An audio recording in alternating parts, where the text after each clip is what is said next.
यदि हम और आप यह समझते हैं कि बुर्का पहने महिला मुस्लिम महिला होगी तो फिर गलत सोचते हैं। अब तो ऐसा एक मामला आया है जिसमें हिंदू महिला बुर्के को धारण करके अपराध करने के लिए निकली और उसका अपराध पकड़ा भी गया। खुद भी परेशानी के रास्ते पर उतर गई और कईयों लोगों को उसने संदेह के घेरे में ला करके खड़ा कर दिया। इस समय मुस्लिम परिवारों द्वारा हिंदू धर्म अपनाते धर्मांतरण करने के लिए कई मामले सामने आ रहे हैं। इसमें एक अग्रणी भूमिका निभाने वाले विश्व हिंदू परिषद के जो पदाधिकारी हैं संतोष शर्मा, उनका नाम सामने आया कि उनकी मेहनत से यह सब हो पा रहा है। और विगत दिनों एक ऐसी घटना घट गई जिसमें संतोष शर्मा 12 जुलाई को थाना तुकोगंज पहुंचे और शिकायत की कि उनके घर पर बुर्का पहने एक महिला आई जिसने धमकी भरी चिट्ठी पहुंचाई है और जो उनके सुरक्षा में लगे हुए लोग हैं उनको भी धमका के गई, ऐसी भी जानकारी प्राप्त हुई। जब संतोष शर्मा ने एफआईआर कटवाई है तो पुलिस का हरकत में आना, जल्दी से हरकत में आना लाजमी बनता था। पुलिस ने विवेचना शुरू की, तब देखा गया कि चिट्ठी देने वाली बुर्का पहनी महिला सीसीटीवी में आ गई। पुलिस ने वहीं से उसकी तहकीकात या पीछा करना शुरू कर दिया सीसीटीवी के माध्यम से। अब जिसमें 2 लोग गिरफ्तार हो चुके हैं। पुलिस ने बताया कि जो आरोपी हैं उनमें एक का नाम मीरा कदम और दूसरा का नाम छोटू बागवान है। यहाँ यह भी बताना बहुत जरूरी है कि यह दोनों मीरा कदम और छोटू बागवान संतोष शर्मा के बहुत करीबी हैं। अब मामला बड़ा उलझ गया है। एक बुर्का पहने महिला आती है, चिट्ठी देती है, चिट्ठी में धमकी है, गार्ड को भी धमकाया जाता है और संतोष शर्मा इससे इस बात को थाने तक ले जाते हैं और जब सामने निकल कर आता है तब निकल के आता है कि यह दोनों मीरा कदम और छोटू बागवान संतोष शर्मा के ही करीबी हैं। अब मामला पेचीदा हो गया है कि आखिर हो क्या रहा है भाई, आखिर चल क्या रहा है। जो करीबी हैं वो यह कैसे कर सकते हैं। तब कुछ लोगों ने संतोष शर्मा पर ही इसकी प्लानिंग का आरोप लगा दिया है। मतलब अब संतोष शर्मा स्वयं जांच के घेरे में आ चुके हैं। यहाँ बताते चलते हैं कि विश्व हिंदू परिषद के पदाधिकारी संतोष शर्मा ने 12 जुलाई को पुलिस थाने जाकर के बताया कि उनके घर बुर्का पहने एक महिला ने धमकी भरी चिट्ठी गेट पर तैनात सुरक्षा गार्ड को दी है और उसे धमकाया भी है। रात के 1 बजे के करीब बुर्का पहने महिला आई और उसने एक चिट्ठी दी और चिट्ठी में हिंदी और उर्दू में कुछ लिखा हुआ था। जब गार्ड ने पूछा कि इसमें क्या लिखा है तब उस अज्ञात महिला ने कहा कि पढ़ लेना, तुझे समझ आ जाएगा, अब नहीं बचेगा। इतना उस महिला ने गार्ड को बोला और वह चली गई। इसके बाद एफआईआर हुई।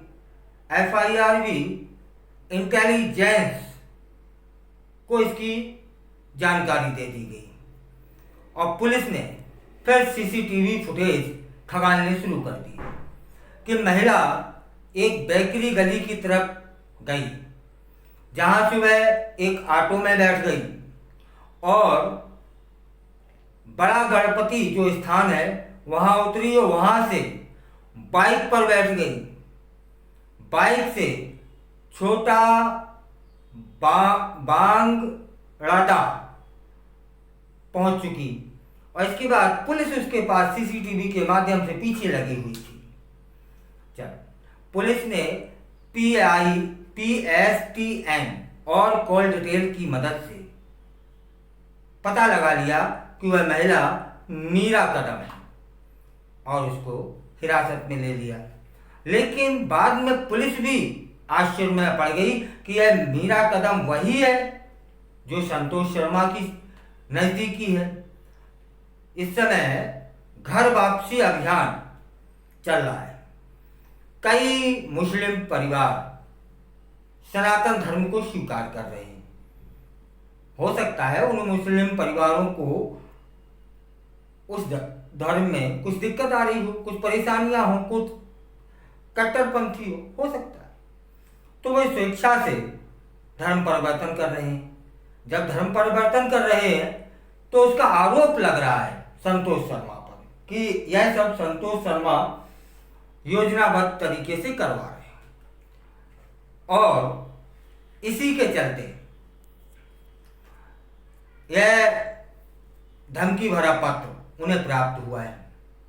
ऐसा हम सभी भी अंदाजा लगा रहे थे, लेकिन अंदाजा उस समय खत्म हो गया जब जो पकड़ी गई महिला वह संतोष शर्मा की ही नजदीकी निकली।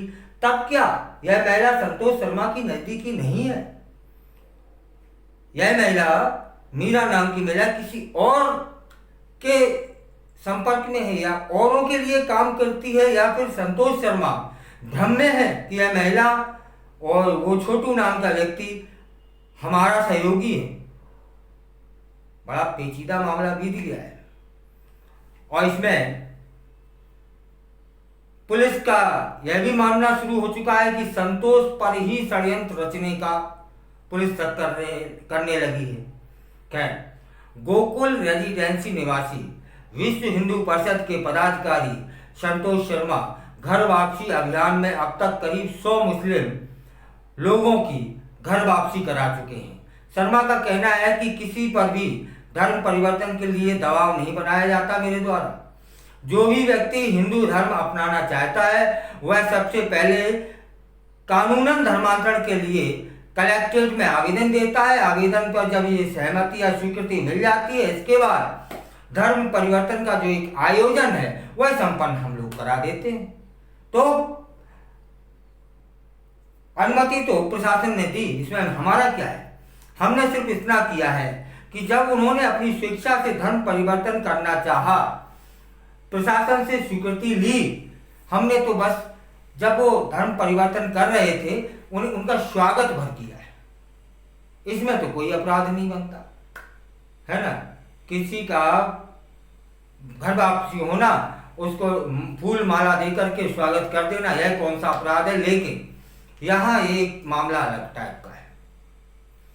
उनको चिट्ठी मिली, उनके सुरक्षा गार्ड को धमकाया गया और जब वो महिला पकड़ में आई तब वह महिला उनकी ही सहयोगी निकली।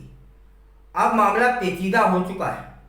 या तो जो पुलिस का मानना है, अन्य लोगों का भी मानना है कि इस षड्यंत्र में कहीं ना कहीं संतोष शर्मा का भी कोई योजना रही होगी, या फिर वो महिला और वो जो छोटू पकड़ा गया है, यहाँ ये भी हो सकता है कि संतोष शर्मा भ्रम में जी रहे हो, ये हमारे सहयोगी हैं। ये हो सकता है ये किसी अन्य के हों। कईयों बार तो देखा गया है ना कि आस्तीन में ही सांप पलते देखे गए हैं। फिलहाल क्या होगा, पुलिस अपनी विवेचना कर रही है, वह देखा समझा जाएगा। सच जो भी होगा वो सामने आएगा। लेकिन एक बात मान लीजिएगा कि सिर्फ मुस्लिम महिलाएं ही बुर्का नहीं पहनती। अब तो बुर्के का उपयोग षड्यंत्रों के लिए भी होने लगा है कि बुर्का पहन लो अपने आप को ढक लो, पहचान छुपा लो और अपराध की दुनिया में कुछ भी कर डालो, है ना। तब बुर्का क्या अपराधियों को छुपाने की जगह बन चुकी है, यह भी विचार ना हो।